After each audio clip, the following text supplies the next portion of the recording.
कालच मी सांगितलं होतं की मी 8 वाजेच्यानंतर मतदान केंद्रावर येणार आहे, त्याच्यामुळं मी बरोबर 8च्या नंतर झालेलो आहे आणि मला खात्री आहे की आजचा जो निकाल आहे हा महायुतीचा निकाल लागणार।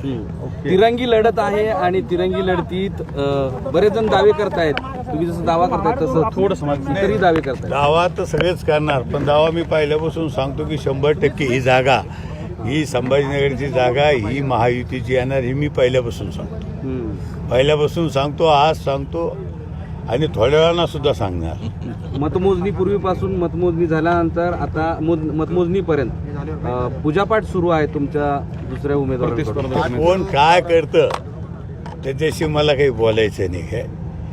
आपल्याला कल्पना आहे की नेहमी निवडणूक आली म्हणजे पूजापाठ चालू असतो, पण माझं काम आहे की मी रोजच सकाळी देवपूजा करतो, बाहेर पडतो, त्याच्यामुळे निवडणूक आली म्हणूनच पूजापाठ करायची असं नाही, मी रोजच सकाळी पूजापाठ करतो, बाहेर पडतो।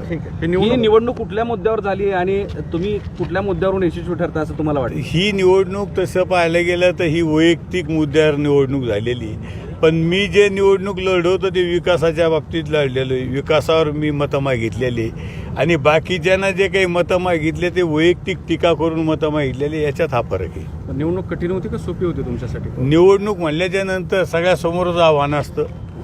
निवडणूक इतकी सहजासहजी सोपी समजायची नसती, पण मला वाटतं छत्रपती संभाजीनगरची निवडणूक महायुतीचे जे काही नेते असतील, मतदार असतील, कार्यकर्ते असतील, यांच्या सगळ्याच्या आशीर्वादानं ही निवडणूक सोपी गेलेली। मतमोजणी केंद्रात किती वेळ थांबणार आहात, काय तुमचं आजचं दिवसभर? नाही, मी कालच सांगितलं होतं की मतमोजणी सुरू होण्याच्या अगोदर मी एक चक्कर मारेल आणि नंतर सुद्धा मी इथं येईल, असं काही धाकधुकीचा काही विषय नाही। मी दिवसभर बी थांबू शकतो। जर मला थांबायचं नाही, चित्र नाही, मला जर धाकधूक असती तर मी आलोच नसतो, तिकडे देवपूजा करीत बसलो असतो। त्याला धाकधूक आहे ते देवपूजेला बसतो। तुम्हाला कसलीच धाकधूक नाही? मला धाकधूक कशाची आहे? मतदाराच्या भरोश्यावर, म्हणजे जे काही मतदार आहे याच्या भरोश्यावर आणि सगळ्या कार्यकर्त्याच्या नेत्याच्या भरोश्यावर मला कुठलीही अडचण येईल असं वाटत नाही। गुलाल फटाके आले, गुलाल फटाके ऑटोमॅटिक ते एकदा निकाल बाहेर पाडला का गुलाल फटाके तयारच असते काय। या कालावधीत चंद्रकांत खैरेंनी दक्षिण मुख्य मारुतीला दौलताबादला एक मोठा यत्न सुद्धा केलाय विजय मिळावा म्हणून। आपल्याला माहिती आहे, कल्पना हे सगळे नाटकी ढोंग येते काय।